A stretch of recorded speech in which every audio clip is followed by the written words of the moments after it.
Good afternoon. Happy Monday. Another full house. I do not have anything at the top. My gift to you today will be a topper free briefing. So I will turn it over to you, Matt Lee. So much happened over the weekend. You are welcome to ask about it. You are welcome to ask anything that comes to mind. Let's just start with Iran, because we've been expecting now you guys to deliver your response to the EU, to the Iranians' response to the EU. Has it been delivered yet? If not, why not? Are you waiting? The Israeli National Security Advisor is supposedly in town. We have meetings this week. Are you waiting for that meeting before delivering your response to the EU? Sure. So to take a step back and to remind of something we've said since the earliest days of this, we have taken a deliberate, we have taken a principled approach to these negotiations from the start. We have said since we first started down this road in the spring of last year that if Iran is prepared to fully implement its commitments under the 2015 deal, then we are prepared to do the same. That, of course, remains as true today as it was last year. This negotiation, it is true, and you all in this room know this, has at times languished, and it has languished at times for months and months because of the action, or oftentimes was the case, inaction from Iran. The notion that we have delayed this negotiation in any way is just not true. We stated in March, when after months of painstaking diplomacy and dialogue, we arrived at the text, essentially, of a deal that we were prepared for a mutual return to full implementation of the JCPOA based on that text that was on the table at the time. It was Iran, of course, that was not prepared to say the same. The EU, as you know, did table a text more recently. That is the text that has been the topic of some discussion between the various parties over the past couple of weeks. The EU based this text on the March text that we were prepared to accept. The High Representative, Mr. Borrell, has described this as the final text. Iran, in turn, responded with several comments. This is why it has taken us some additional time to review those comments and to determine a response of our own. We are seriously reviewing those comments. At the same time, we are engaging with our partners, with the EU, with our European allies on the way ahead. These consultations have taken place at various levels. Rob Malley, of course, is deeply engaged in this, but even at the senior-most levels. You saw yesterday, the White House issued a readout of the president's call with his E3 counterparts, where Iran was discussed. We are encouraged by the fact that Iran appears to have dropped some of its non-starter demands, such as lifting the FTO designation of the IRGC. But as you've heard from us over the past couple days, there are still some outstanding issues that must be resolved, some gaps that must be bridged if we are able to get there. We will respond to Iran's response as soon as our internal consultations are completed and as soon as our consultations with our close partners are concluded as well. That was kind of a defensive answer, at least at the beginning, because I didn't suggest, I don't think I did, that you had delayed this negotiation, and you just seemed to come out and reject that without that kind of allegation being made. I realize that some may have said that was a part of the question. I'm just wondering when you're going to respond. So we will respond as soon as we have a response prepared, as soon as those consultations that we're undertaking internally, as well as our close partners, as soon as those are completed. Okay. Well, does that mean that you're going to talk to the Israelis first before? We've been discussing this with our Israeli partners since day one, since going back to the start of this process in Vienna in the spring of last year, and really before that. At every step of the process, we have been in touch with our Israeli partners to update them on where we are, to compare notes on the state of Iran's nuclear program. Of course, Israel, just as we do, has deep concerns about the state of Iran's nuclear program. For our part, we continue to believe that a mutual return to compliance with the JCPOA is the most effective means by which to address those concerns, but we'll continue to discuss this with our Israeli partners. I get that. At this moment in time, Monday, the whatever it is, 22nd of August, are you waiting to speak with the Israeli National Security Advisor before you respond to the EU? We are undertaking a number of consultations, some of them internal, some of them external, some of them we've spoken to, some of them we have not spoken to, but I'm just not in a position to detail all of them. Just to To follow up, Nadia? Yeah, just to follow up on what Matt just mentioned. Mr. Borrell said that he hopes to hear your response by the end of this week. Is that a reasonable timetable, considering what you just said about March, that has been alteration and changes, and you need your time before you can respond? Is end of this week, are we talking about like days, or are we talking about weeks before we hear your response? We are working as quickly as we can to put together an appropriate response to the Iranian paper. This is a process that we want to make sure that we undertake with the rigor and with the attention to detail that is necessary for an issue that is as important as this one is. I can guarantee you that we will not take 1 day longer than is necessary to provide our response to the EU. As I've said before, we have been prepared going back to last spring to return to compliance with the JCPOA on a mutual basis. There had been a text on the table that we were prepared to accept this past March of 2022. It was Iran that was not in the position to say the same. So we are working as quickly as we can, as methodically as we can, and as carefully as we can to see to it that our response is complete. It takes into account the Iranian feedback, and will provide that to the EU just as soon as we're able. Why do you consult with the Israelis regularly as part of this ongoing strategic dialogue? Can you just tell us that if this visit specifically, and when is going to happen between the National Security Advisor Israeli and the Secretary? Because my understanding was supposed to be today, and he's meeting with Jake Sullivan tomorrow, but I haven't seen anything on the schedule. Can you confirm when he's meeting with him? And is it significant that basically, as what Matt was alluded, is it basically part of the response? You waiting for him? Is it part of the general pictures of briefing the Israelis, or specifically to coordinate a response to the Iranian proposal?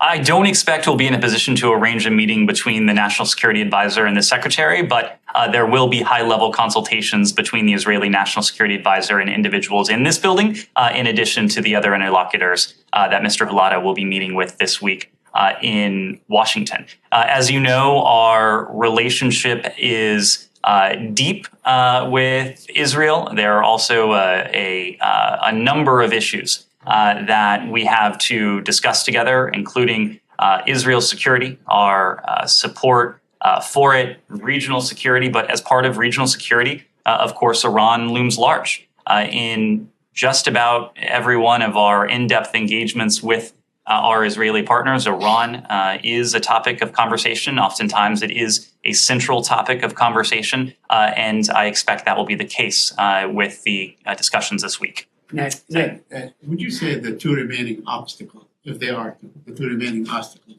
that one is the Iran's insistence or Iran's request or demand that the IEA and inspection stop or reduced or whatever.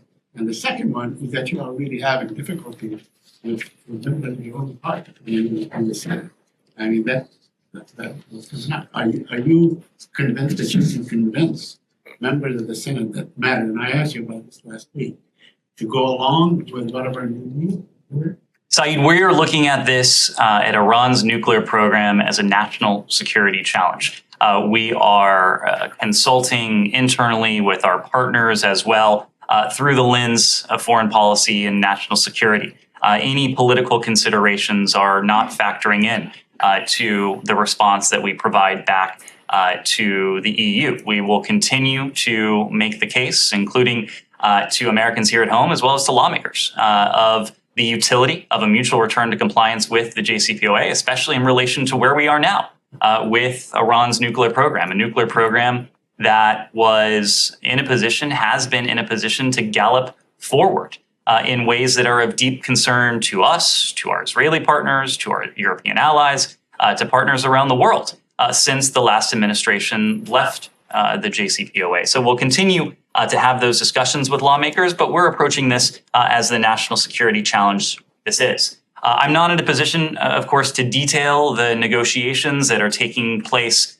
by and through the EU High Representative, but we have been clear on a couple of issues. On the questions of safeguards, this is a question that goes really to the core of the mandate of the IAEA.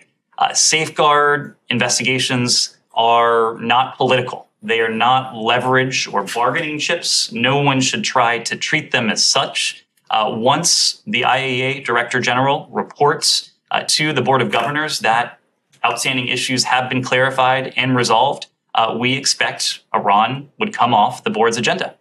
Not before. There are no shortcuts to this. Our position always has been and will be crystal clear on this. And we have communicated it both in public and indirectly to the Iranians. Iran needs to answer the IAEA's questions. This is the only way to address these issues once and for all. Our position is not going to change, regardless of where we express it, in the text of an understanding on mutual return to full implementation of the JCPOA, in public, or elsewhere. We're unbending in our support of the IAEA, in support of the IAEA's mandate, and the independence of the IAEA that is core to that mandate. We are in the midst of the ongoing NPT RevCon, the Non-Proliferation Treaty Review Conference. No one should require any reminders about the indispensable role of the IAEA amidst the many non-proliferation challenges we face today. Last question. Are you concerned with the level and the intensity of Israeli opposition to this deal? I mean, this comes out in modes of expression or statements by Senator Cotton, for instance, or Senator Lyndon Graham, or Senator Ted Cruz, and so on. Or are you just fine?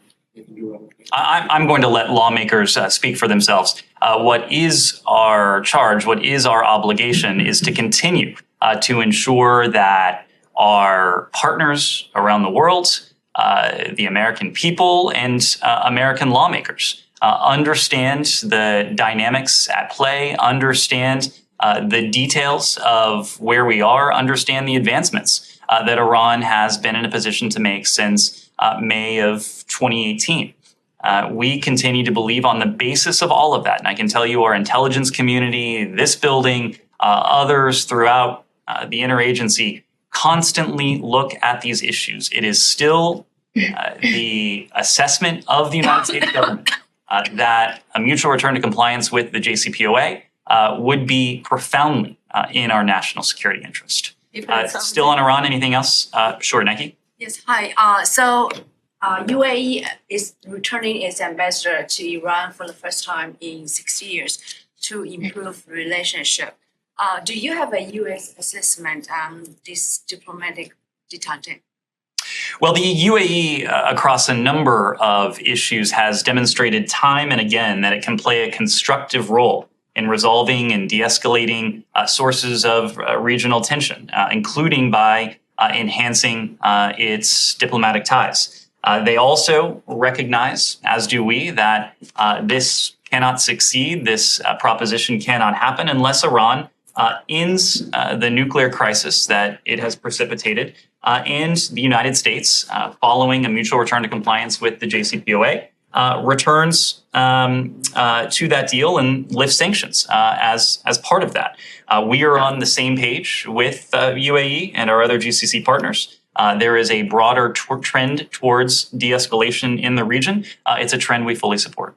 And in Secretary Blinken's phone call conversation with his South Korean counterpart last Friday, do you know if there is any discussion on freezing the Iranian funds in the South Korea banks? there was a public readout issued of that conversation. What I will say is that the Republic of Korea has been a stalwart partner in terms of sanctions enforcement, and our sanctions on Iran will remain in place until and unless there's a mutual return to compliance with the JCPOA. And then, Ned, you mentioned that the U.S. is not going to remove IRGC from the FTO list. Did Iran decrease its financial and material support to foreign terrorists in the years when JCPOA was in effect? Did Iran, sorry, what was it? Decrease its financial and material support to terrorist groups in the years when JCPOA was in effect? Well, I can tell you what we can say, at least on an unclassified basis.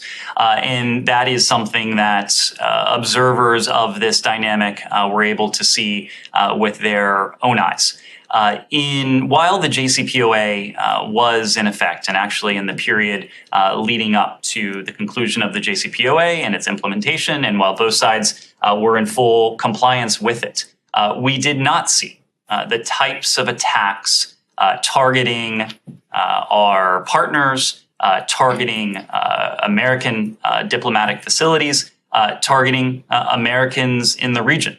Of course, Iran became emboldened when the last administration opted to abandon the JCPOA. And in that period, whether this is causal, I couldn't say, but in that period, we did note a marked increase in the number and the tempo of Iran-backed attacks against our partners, against our interests, and against our personnel and facilities. My recollection is that the pace of Iran-backed attacks after the last administration abandoned the JCPOA went up by about 400%. So the idea that a new strategy of so-called maximum pressure would somehow cow Iran into submission, not only in the nuclear realm, but also when it comes to its support for terrorist groups and proxies, that has been a demonstrable failure. I made this point last week, but it is no longer a question of a thought experiment. What would happen if we tried an alternative path to constrain Iran's nuclear program and to constrain Iran more broadly? We have seen that play out before our eyes over the course of the past 4 years or so.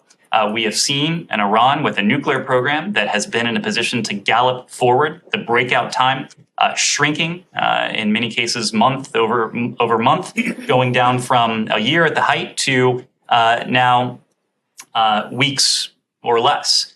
We have seen Iran's funding and support to terrorist groups and its proxies continue, and in some ways, the implications of that becoming even deadlier. Certainly for a period during the final years of the last administration, after the last administration left the deal.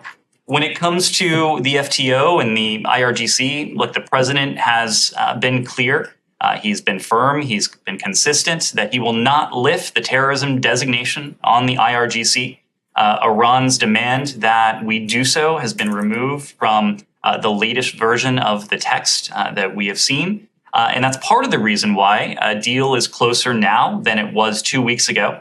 But the outcome of these ongoing discussions still remains uncertain, as gaps do remain. We, in the end, President Biden, in the end, will only sign off on a deal that meets our core national security interests. So hold on a second. Are you saying that what you off of that, in 2016, implementation day, 2016, January 2016, 2018, the U.S. could not detect any increase in Iranian support for its proxies in Iraq, Yemen, Syria?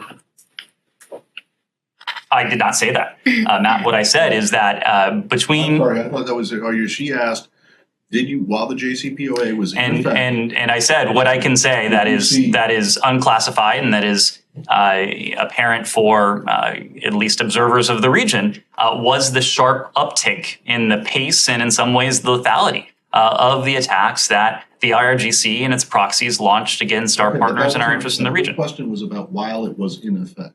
And I'm just not in a position to speak to what would be intelligence information about any Iranian funding of the IRGC. This goes back to the points that you know well, Matt, from Exactly. That's why I'm asking. from 2015 and 2016 that Iran did, of course, receive sanctions relief in return for the permanent and the verifiable limits that were imposed on its nuclear program, in return for the assurance that we in the international community had at the time that Iran would not be in a position to obtain a nuclear weapon. That sanctions relief, much of it was obligated to outstanding debts and to other outstanding obligations that the Iranian regime had. I'm just not in a position to say You're with. not in a position to say whether they increased their funding to these proxies or not. I'm not in a position to say from the. What you're in a position to say is that after the withdrawal, after the Trump administration withdrew, you are in a position to say that you saw an increase. But That was you're the not in a point. position to say that the JCPOA actually stopped or reduced funding, Iran's funding for these proxies. There are two questions. One is funding, and one is the conduct of these operations. I think in some ways the more important question is the conduct of these operations. What was the threat that American service members, American diplomats, our partners were facing on the ground from the IRGC and from other Iranian proxies? There is no question that the pace of attacks, the loss of life that we saw owing to this Iranian aggression that came after May of 2018, when the last administration began abandoning the JCPOA and pursued this strategy of so-called maximum pressure. There's no question that Iran was much more unbridled in terms of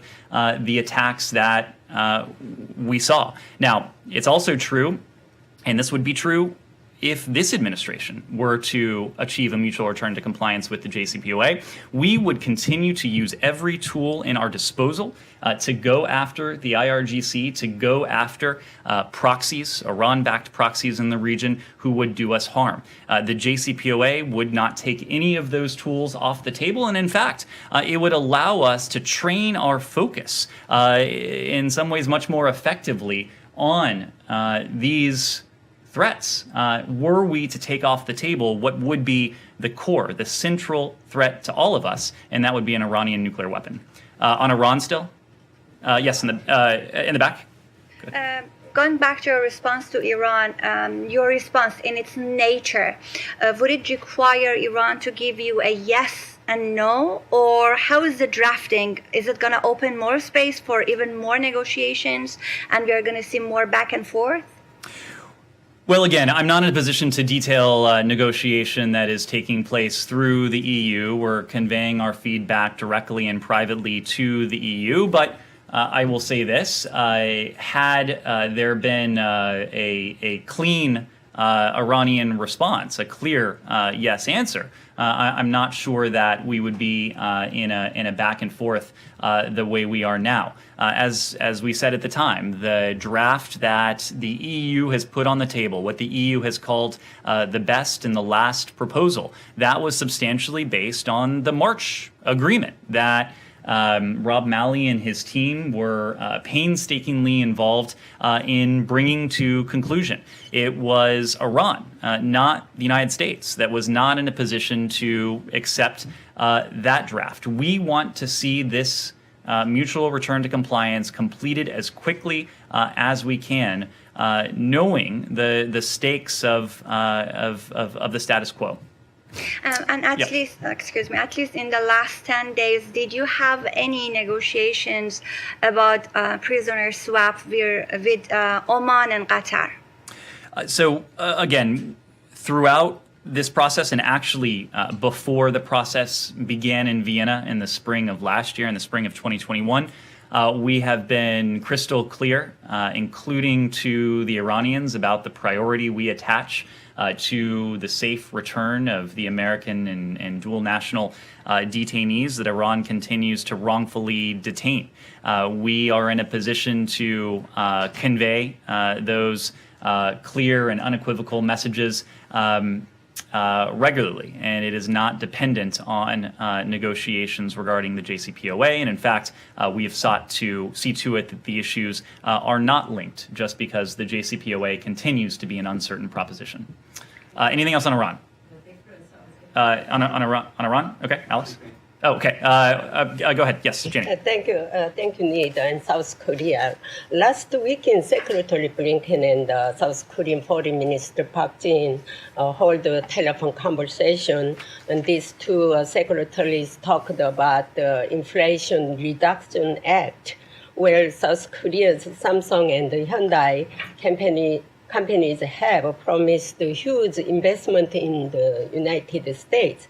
But if they don't generate profit for electric vehicles production, it's something to consider. But how does the Inflation Reduction Act affect South Korea? Well, this is a piece of legislation, and for much of this, I'll defer to my colleagues at the White House. But this is a piece of legislation that redounds positively not only here at home, but also for our positioning on the world stage. We've often talked about, for our part, how one of the key drivers of our influence and our strength on the world stage is what we're doing here at home.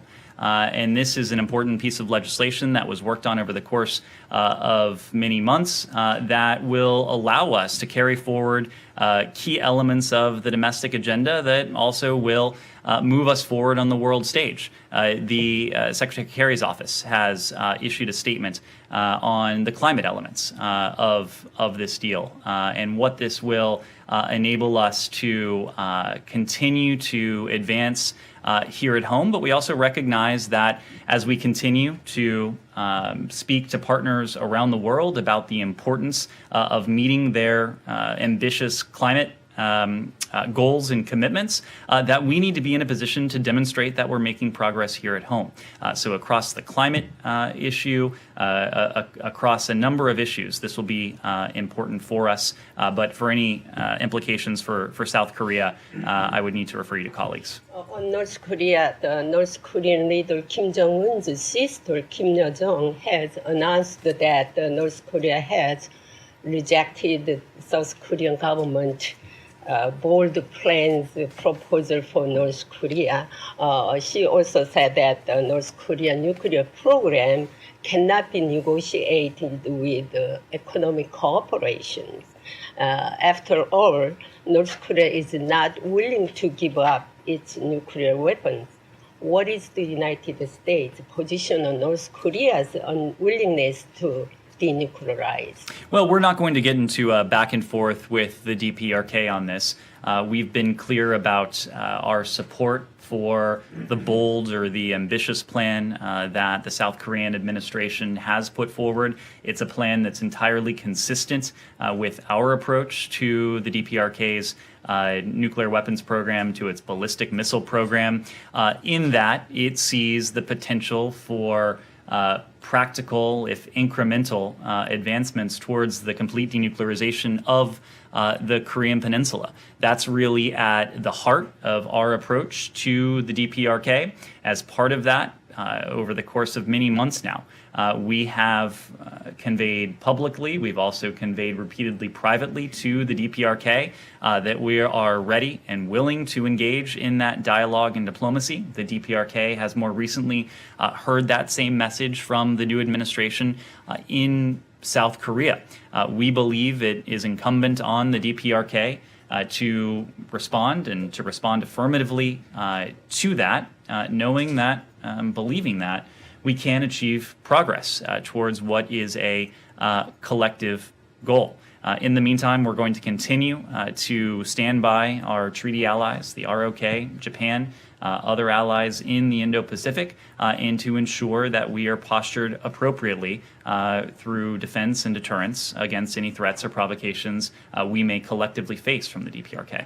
But no matter how much the United States and South Korea throw sweet candy to North Korea will not take it. because North Korea has already crossed a level of no return. Do you have any alternate tools for the? We've seen periods of engagement from the DPRK. We've seen periods of provocation from the DPRK. It's very clear that we are in a period that has been characterized by the latter.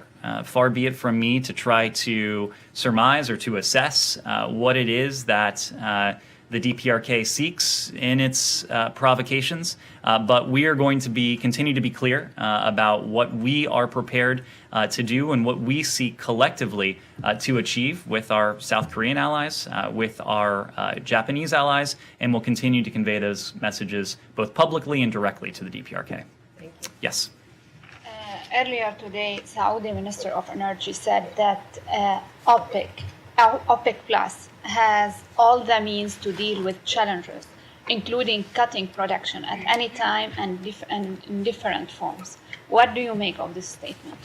We're not a member of OPEC. We're not a member of OPEC Plus, but of course we do have close relations with many members of OPEC Plus. It has been a topic of discussion, ensuring a steady supply of global energy on a bilateral basis, on a multilateral basis with our partners around the world. Those conversations will continue, especially as we face an energy situation that has been made all the more acute by Russia's aggression against Ukraine.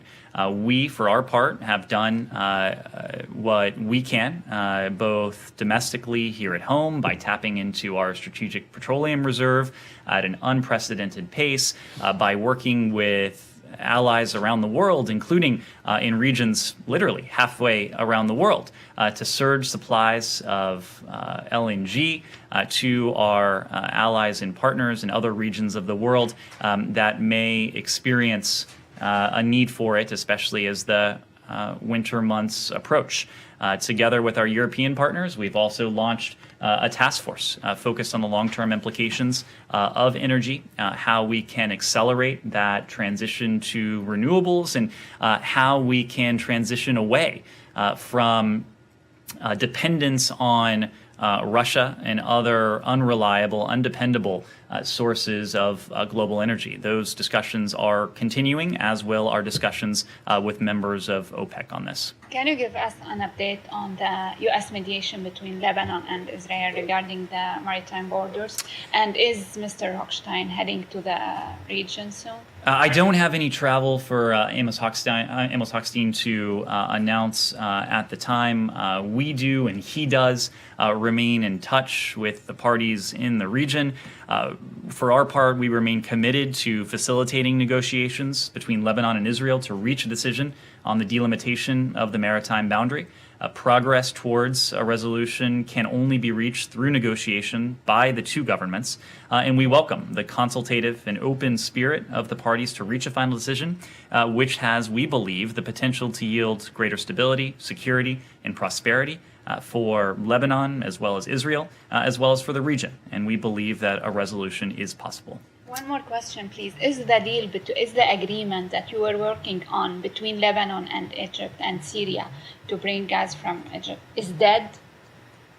Is now dead? Is that now dead? Yeah.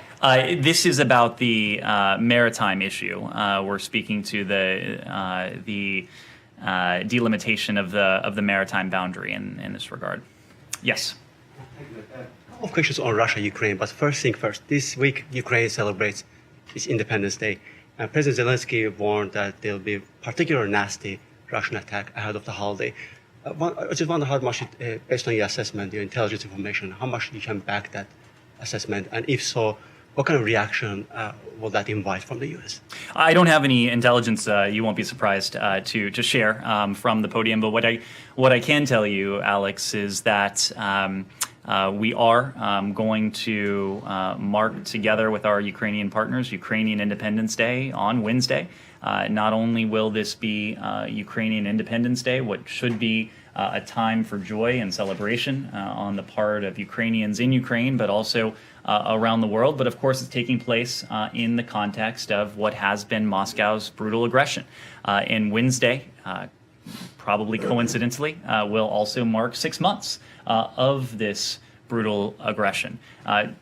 There is no question in our minds that Russia will continue its brutal assaults on the Ukrainian state, on the Ukrainian people, on Ukraine's independence, its democracy, its territorial integrity as well. There's also no question that we will continue to stand with our Ukrainian partners. You saw on Friday, we announced an additional presidential drawdown, our 19th presidential drawdown, $800 million in that drawdown alone. That brought our total of security assistance to Ukraine to about $10 billion since the start of the invasion, more since the start of this administration, and will continue to do more, as will our partners around the world.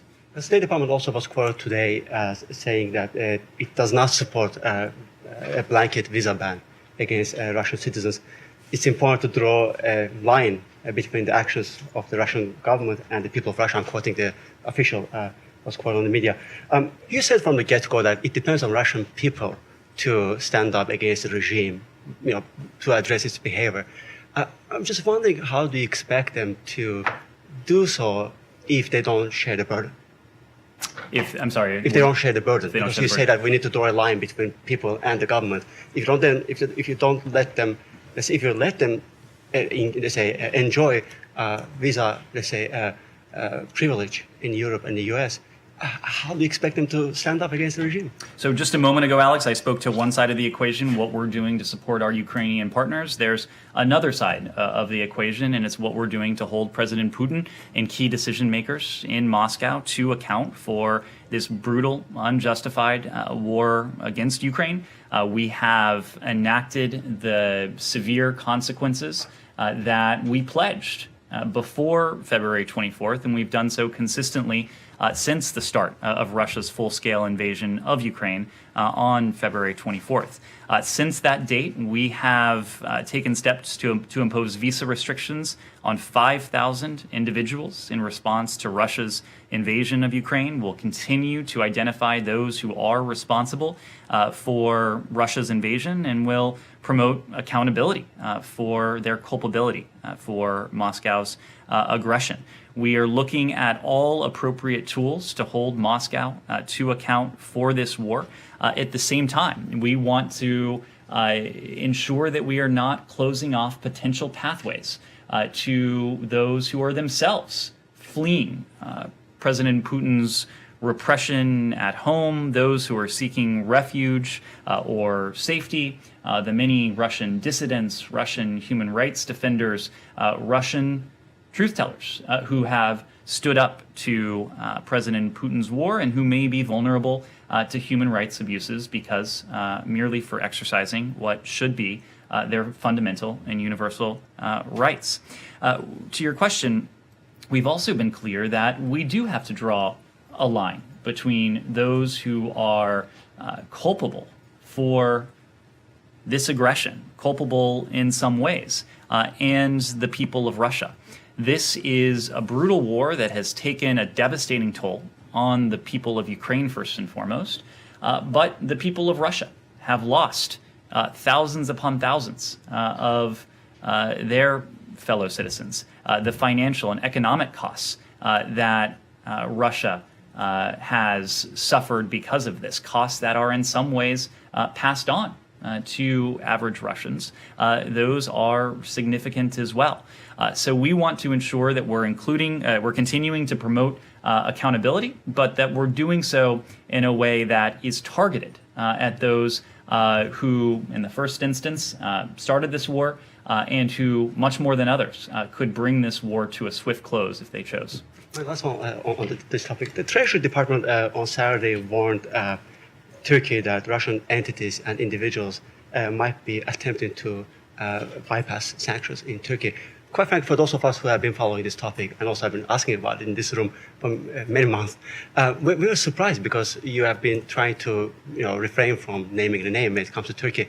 Do you have any further information that you are jumping ahead right now and raising this in front of Turkish officials? Nothing specific to share beyond the fact that senior officials do regularly engage with counterparts, including in person, around the world to share information, to see to it that collectively we're doing all we can to uphold the existing sanctions regime, to close loopholes and escape hatches where they may exist, and to work together with partners to identify potential additional targets that we can pursue against Russia to continue to promote that accountability. The concerns that Russian people, Russian citizens and individuals have been engaging in the same activity in the South Caucasus, Azerbaijan, Georgia, Armenia. Are you prepared to issue same warnings? These are discussions that we've had in many places around the globe. Yes.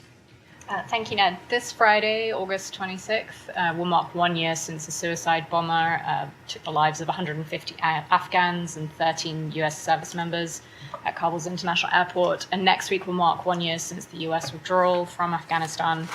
You said last week that elements of this administration's after action report are being finalized. Is there an update on when it or parts of it will be released? And if you cannot preview its contents now, can you say whether it will discuss the August 26th explosion at the airport?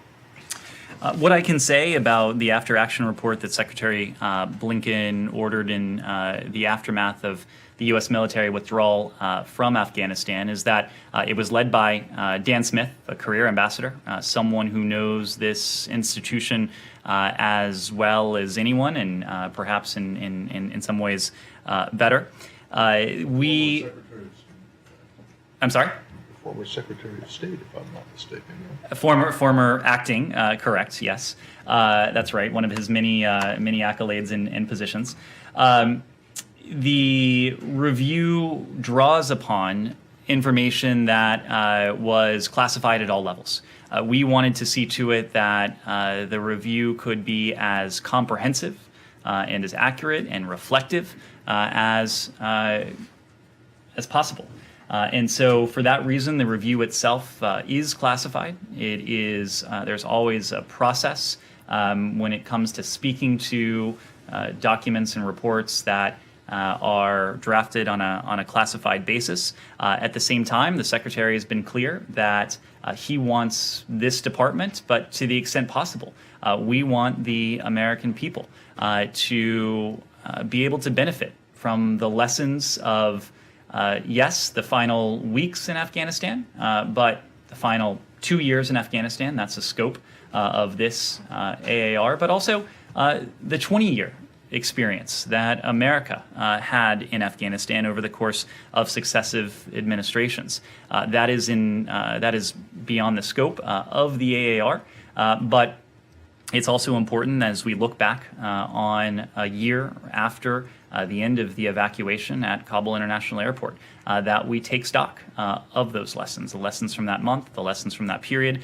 the lessons from nearly 2 generations that this country invested in Afghanistan. So when we have more to say on the AAR, we will. Jenny.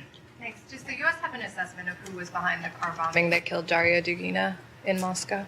So I don't have anything to share beyond what you have all heard publicly, and that is that Ukraine has denied any involvement in the attack on this individual. We unequivocally condemn the targeting of civilians.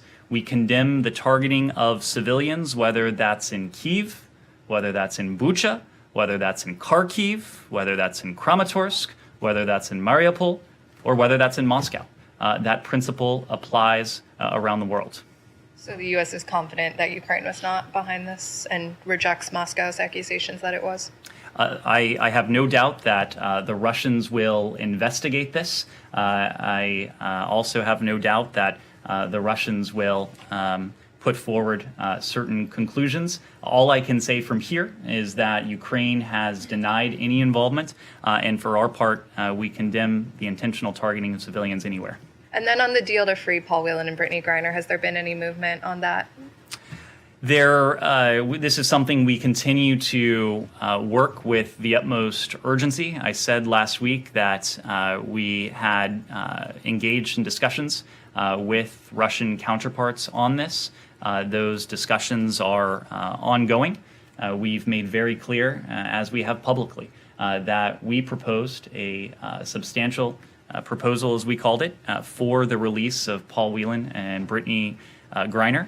We have, in our private interactions, encouraged the Russians to respond to that proposal. But again, it's just not something we're going to detail, because we found that in order for that our interests, and in this case our interest is seeing the release of Paul Whelan and Brittany Griner, that our interests are best served if these discussions take place in private. And then can I quickly follow up on Camilla's question? I know you said the report itself will be classified, but will the findings be declassified? And if so, why is it taking so long for those findings to come out? Again, we seek to share as much as we can with the American people. There's an understandable interest in this. There's also a desire on the part of this building to be as helpful as we can in assisting the American people harvest the lessons of the final years of U.S. military involvement in Afghanistan, but also 20 years of American involvement in Afghanistan. So those will be our guiding principles as we finalize this.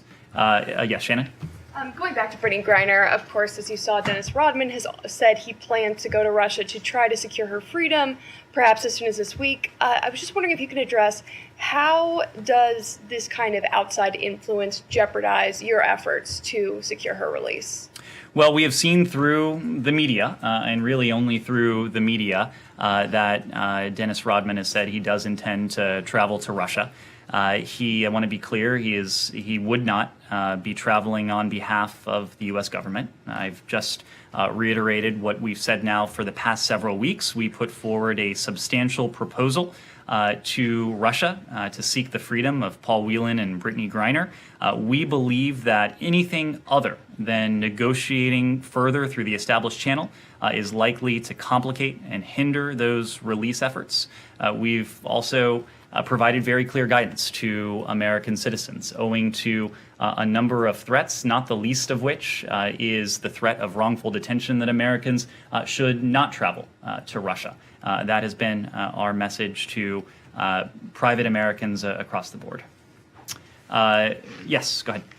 Please. Yes. Thank you for this opportunity. On Venezuela, the position of the United States has been very firm in requesting that the Iranian-Venezuelan plane now in Argentina come to the United States. But if the pilot of the plane is related to the Iranian Quds forces, what would that formally mean for the United States? That Maduro is directly associated with terrorist organizations, or that they could be classified as a terrorist state? This is a question, the confiscation of the plane, it's a matter of U.S. export laws. It is not something for us to speak to, especially as this is a matter before the Department of Justice. I have another. Sure. The United States is asking its citizens not to go to Venezuela because they could be in danger. In fact, there are several Americans in Maduro's regime prisons right now, but there are reports indicating that Chevron will return to Venezuela and that the Treasury Department has already approved their license. Aren't they at risk too? A couple things. To the first part of your question, we have warned Americans about the risk of travel to Venezuela owing to, again, a number of threats, including the threat of wrongful detention. The Maduro regime does continue to hold on a wrongful and unjust basis a number of American citizens. It has been a matter of priority for the United States to seek to secure the release of all of them. Of course, one of them came home in recent months, and ever since we've continued to do everything that we can to secure their release. On the questions of sanctions, sanctions on the Maduro regime remain in place. We will continue to enforce our sanctions regime against the Maduro regime.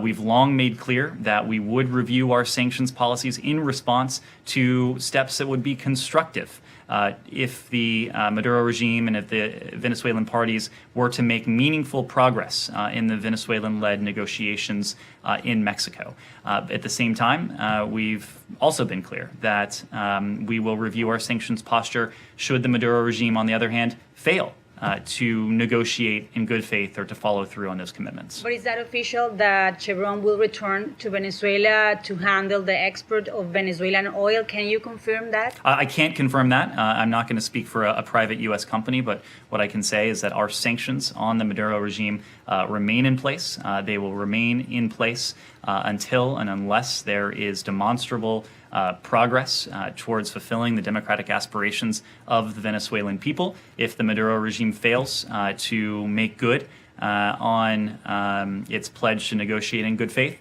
we also have the potential to calibrate those sanctions in the other direction. Simon. Just the last one. Analysts suggest that the United States could exchange Alex Saab or Maduro's nephews who are serving sentences here in the United States for American hostages there.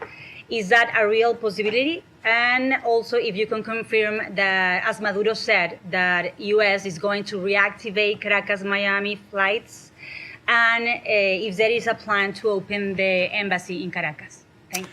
On American detainees, the same points I made about Paul Whelan and Brittany Griner applies to the wrongful detainees in Venezuelan custody. It does not do their cases, their prospects for prompt release any good if we were to speak about them publicly. I can assure you we're working these cases as a matter of utmost priority. Our special presidential envoy for hostage affairs, Roger Carstens, has now made a couple trips to Venezuela to work on these cases and will continue to do that quietly in an effort to make progress. Simon. On Pakistan, I wonder if you had any reaction to the charges that were brought against former Prime Minister Imran Khan for under an anti-terrorism law because of a speech that he made where he accused, he made some comments about the police and a judge,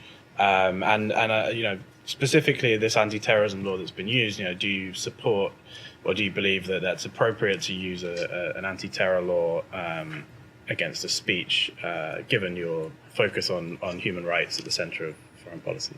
We're, of course, aware of the reports about the charges. This is a matter for the Pakistani legal and judicial system. It is not directly a matter for the United States, and that's because we don't have a position on one political candidate or party versus any other political candidate or party. We support the peaceful upholding of democratic, constitutional, and legal principles in Pakistan and around the world. Just a separate issue. I wonder if you said last week you were studying the case of Salma al-Shahab, who was sentenced to 34 years in Saudi prison. Has that study garnered anything? Have you come up with an assessment of whether that's a reasonable sentence for an activist? Well, reports of Salma al-Shahab's 34-year sentence are deeply troubling to the United States. We have raised our significant concerns with Saudi authorities. We have made the point to them that freedom of expression is a universal human right to which all people are entitled. And exercising those universal rights should never be criminalized. Advocacy for women's rights should, of course, never be criminalized or punished. We note the exceptional length of this sentence. We note the exceptional travel ban that would be imposed after she were to finish this sentence. As I said last week, we're following this case very closely.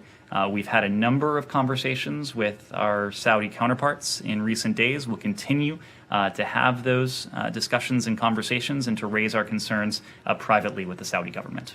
And you say off the top of your head, what was new in that since you spoke to it last week? Our language is somewhat different. Of course, we've called it deeply troubling. That itself. But has anything happened between when you last spoke to it and now, in terms of your discussions with the Saudis or anything else? We've had a number of discussions with the Saudis, yes.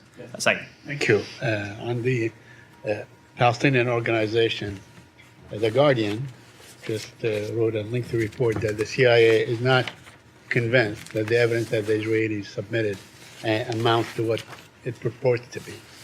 And my question to you, someone who appreciates the veracity of the CIA's findings, will you now use this or to backtrack on this issue and perhaps take a different position in support of these human rights organizations? Saeed, I believe the article you're pointing to cites what it purports to be a leaked intelligence assessment. Of course, I'm not in a position to confirm or to speak to any intelligence assessments. What I can tell you is what I said last week. We're in direct communication with our Israeli partners regarding further information about the actions that Israel took against these NGOs. We continue to seek additional information from our Israeli partners. The fact has not changed that we remain concerned about the impacts of the closure of the offices of these Palestinian NGOs in and around Ramallah. And we've made clear to our Israeli and to our Palestinian counterparts that independent civil society organizations in the West Bank and in Israel must be able to continue their important work.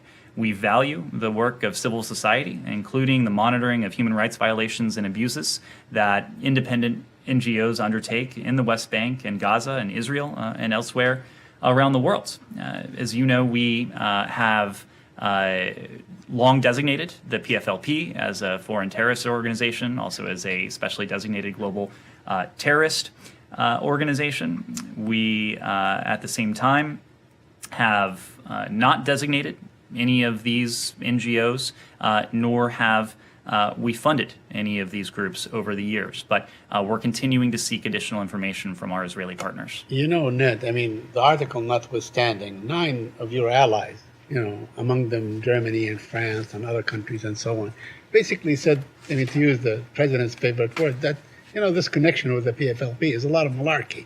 It's non-existent. They are basically trying to dry up the funds to these organizations that speak on behalf of Palestinian human rights. So, there is nothing there, so to speak. So, my question to you, it's been, and we talked about this, Matt asked you, I asked you last week, it's been since October 26th last year, How much longer do you need? I spoke today with one of the organizations, and basically they threatened Shawan Jabarin, his name for the record, the head of the organization. Then when he did not respond to them, they called one of the staff members, a woman, and they threatened her and threatened her 14-year-old daughter. This cannot go on. This is something that really just gnaws at the crux of what you stand for on the issue of human rights.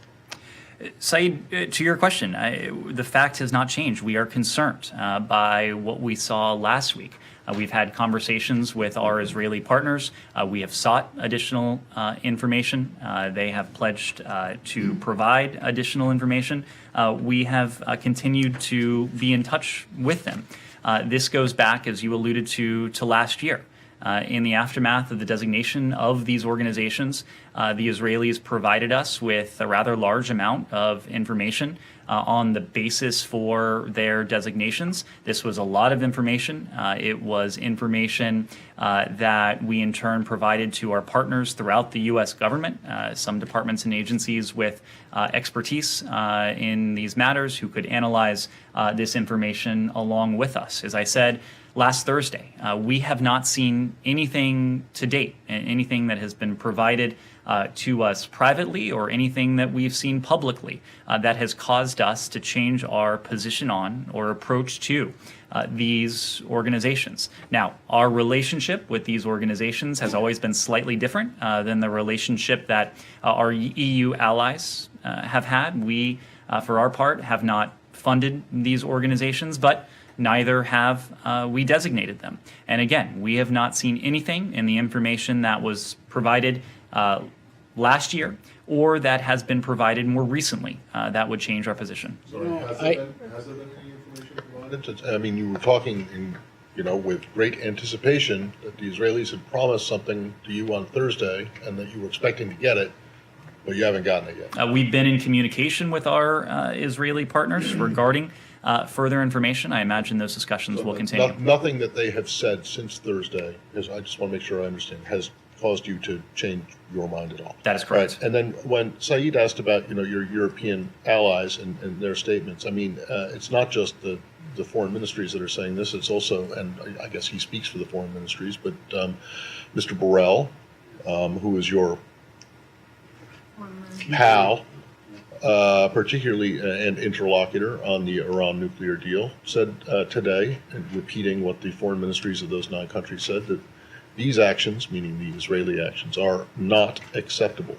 Why is it that the United States can't come out and say something similar? Do you think that there is a world in which, or a situation in which these actions are acceptable? I said last week, Matt, and I reiterated today, we're concerned by what we've seen.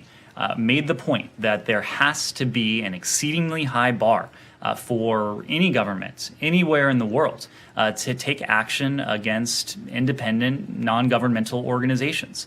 The Israelis have told us that they have information in their possession that would meet that bar. But we are concerned. We have not yet seen anything that has changed our position on these discrete organizations or our assessment, the level of concern we have with Israel's actions last week. Is this something that you're going to be raising, whoever it is from the State Department and potentially elsewhere in the administration, with the Israeli National This has been a Security topic of high-level discussions since last week, since last Thursday. I imagine it will continue to be a topic of discussion going forward. But you're not prepared to join the EU saying that this is not acceptable. These actions are not acceptable. We have expressed a level of concern along with our European allies on this. Well, but a level of concern along with your level of concern is not nearly what the European level of concern is. It is true that our European allies have a slightly different relationship with these organizations than we do, but they are concerned. We too are concerned. Absolutely, and the exceedingly high bar that needs to be met before such action can be taken. What is a high bar?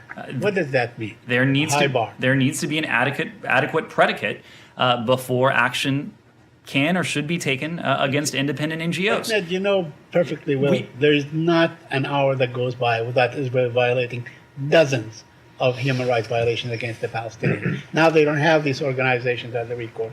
They can't go to the ICC. They can't go anywhere. What should be the recourse for the Palestinians on human rights issues? So a couple of things, Saeed. Number one, there is no question that Israel faces legitimate security threats. We have been reminded of those security threats even in recent days. It is also true that civil society and human rights organizations play an indispensable role. They play an indispensable role in Gaza, in the West Bank, inside Israel too. That is why we've expressed our concern about the actions that Israel undertook last week. We made the point that there needs to be a very high bar before any country, whether it is a dear friend or otherwise, should be able to meet before taking such action against independent organizations. We have continued to have these discussions with our Israeli partners. And in those discussions, we have conveyed repeatedly our concern. Our Israeli partners have in turn conveyed that they have information that forms the adequate basis for their actions. So we are going to continue to seek that additional information to understand the basis that they point to. But as of yet, we have not seen anything that mitigates our concern. Just to follow up on this, you repeated the word concern maybe 10 times. I didn't count, but maybe around 10 times. I'm just intrigued to know, how do you translate the concern? How do you translate it when you talk to the Israelis? Since you're really very concerned. Practically, how do you translate this concern? There's no need to translate. We are plain spoken. We are conveying this very clearly and directly. We don't want there to be any ambiguity about the level of concern. Now, again, our Israeli partners have pointed to information that they have in their possession. That's why we continue to seek additional information to try to understand what they are pointing to. But we have been very clear in public, but also in private, about the level of our concern. Yes. just quickly on Serbia-Kosovo talks, the path forward. Specifically, can we expect Secretary Blinken to convene a meeting either by phone or in person here in DC before September 1st, that we know that the deadline for the solution to be found, with the President of Serbia, Vucic, and with Prime Minister Hoti? I also understand it has been announced today that Ambassador Hill in Belgrade is having a meeting with the Serbian president tomorrow. So what is the expectation for that meeting as well, if you can speak a little bit to that as well? Thank you. So we've been deeply engaged in this. We've been deeply engaged as an observer to the EU-facilitated dialogue between Kosovo and Serbia. Just as I said last week, our understanding is that talks are ongoing. We are watching. We're doing so in partnership with the EU. We're encouraging both sides to use the dialogue effectively. It's a dialogue that we very much support, and we think that it's incumbent on both parties to use this opportunity to the fullest extent to advance their discussions on normalized relations centered on mutual recognition as well. I can also say that in addition to the observer, Das Escobar, we had in Brussels, Das Escobar is traveling to Pristina and to Belgrade to support the dialogue, to continue to show our high-level interest and engagement in this issue. He traveled, of course, to Brussels last week, and he'll soon be traveling to Pristina and Belgrade to continue our support for the dialogue.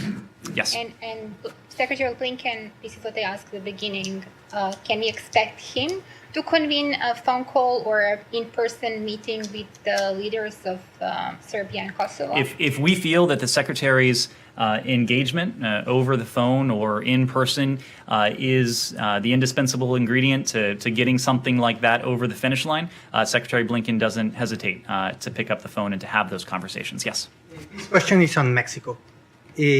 It has been reported that Secretary Blinken is planning to visit Mexico sometime around mid-September. This in the middle of a security crisis in Mexico and trade tensions between both countries. Can you confirm whether the trip is on the works? I'm not in a position to announce any travel, but of course we have a number of interests with Mexico. We held a high-level economic dialogue. I believe it was last year, extraordinarily successful engagement in our mind. We want to continue those discussions on economic issues.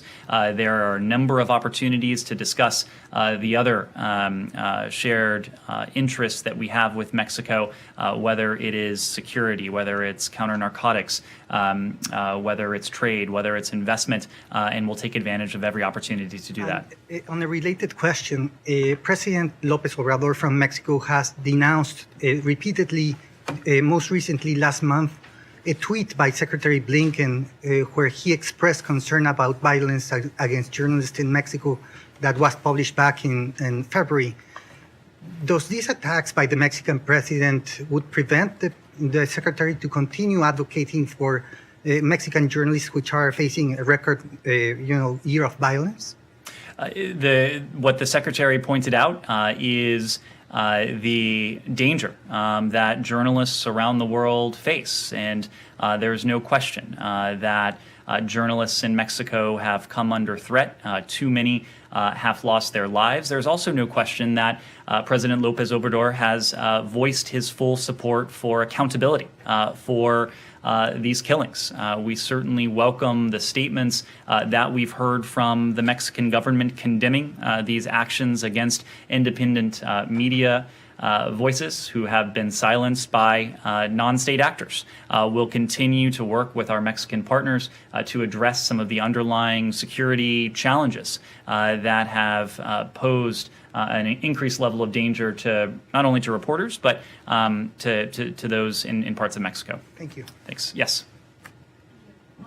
After Secretary Blinken's phone call with South Korean Foreign Minister last Friday, the readout referred to the importance of bilateral cooperation for the stability in the Taiwan Strait.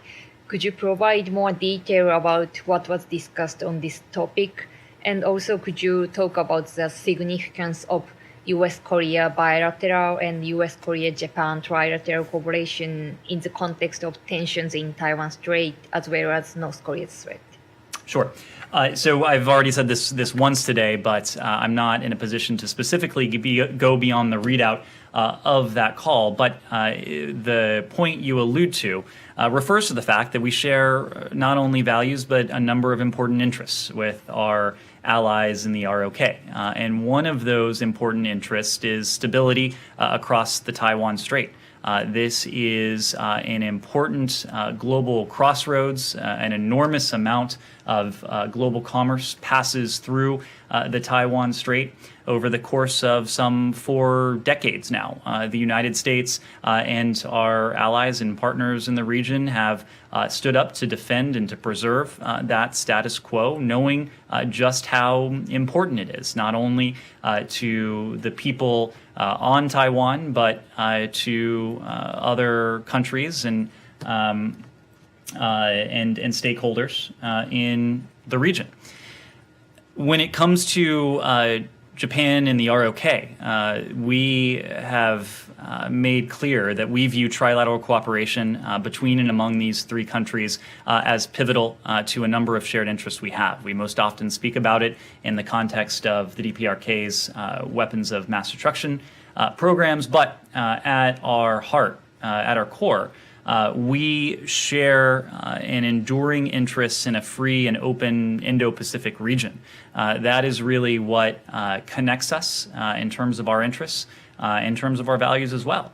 To Japan and the ROK, it is at the heart of our desire to see the status quo across the Taiwan Strait and stability across the Taiwan Strait be preserved. It's something that we regularly discuss with Japan, with the ROK, and of course it's been a topic of discussion recently, given some of the efforts on the part of the PRC to undermine stability and to undermine the status quo that has been at the heart of cross-strait relations for some 40 years.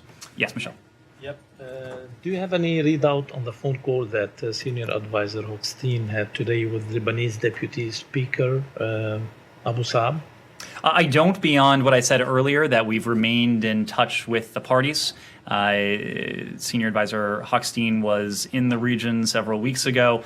Since returning, he's been in regular contact with the parties. And any comments on the regional summit that was held in Egypt today? Is it related to the U.S. possible return to the JCPOA, do you think? I understand this was a summit between Egypt, Jordan, the UAE, Bahrain, and Iraq. Would, of course, defer to those governments to speak to their objectives. But generally speaking, we support efforts to bolster regional cooperation and security. But I'd need to refer you to those governments to characterize their meetings. Last question, Ned, yes. on Iraq. Is the U.S. government playing any role in solving the disputes between the Iraqi government and Kurdistan government? And the oil is the main issue here. We have, and we made a point of this last week, but we've been in regular touch with our partners in Baghdad, with our partners in Erbil. We want to see a de-escalation of tensions between our partners. We, of course, have good relations both with the central government and with the KRG. It's our goal to do everything we can to support the improvement of relations between Iraqi and Kurdish authorities. I'll take a couple of final questions, Geeta. Go ahead, Geeta. Geeta, go ahead. No, yes, go ahead. Thanks.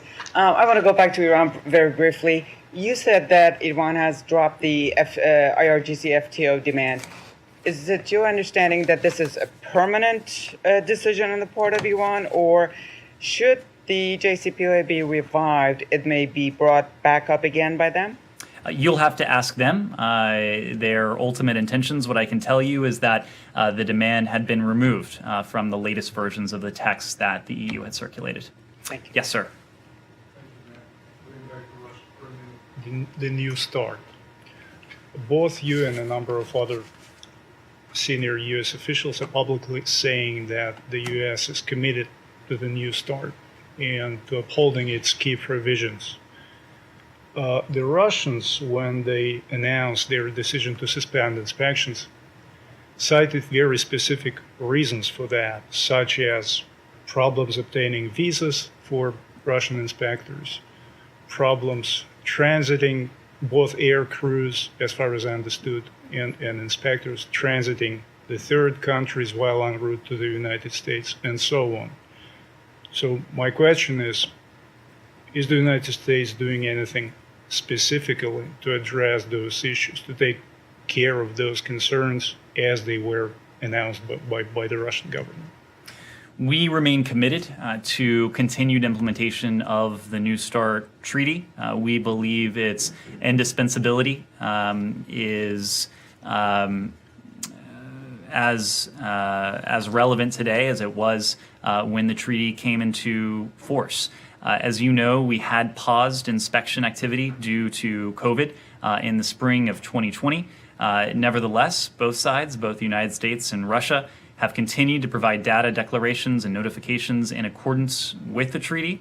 Our sanctions and restrictive measures imposed as a result of Moscow's brutal, unjustified aggression against Ukraine are fully compatible with New START. They don't prevent Russian inspectors from conducting New START treaty inspections in the United States. This is something that we have engaged Russia on. We will continue to engage the Russian Federation in an effort to resume inspections through diplomatic channels. Well, they're not saying that the sanctions per se prevent them from carrying out the inspections. They're saying that as a secondary, maybe even an unintended result of those sanctions and some other things, those problems did arise.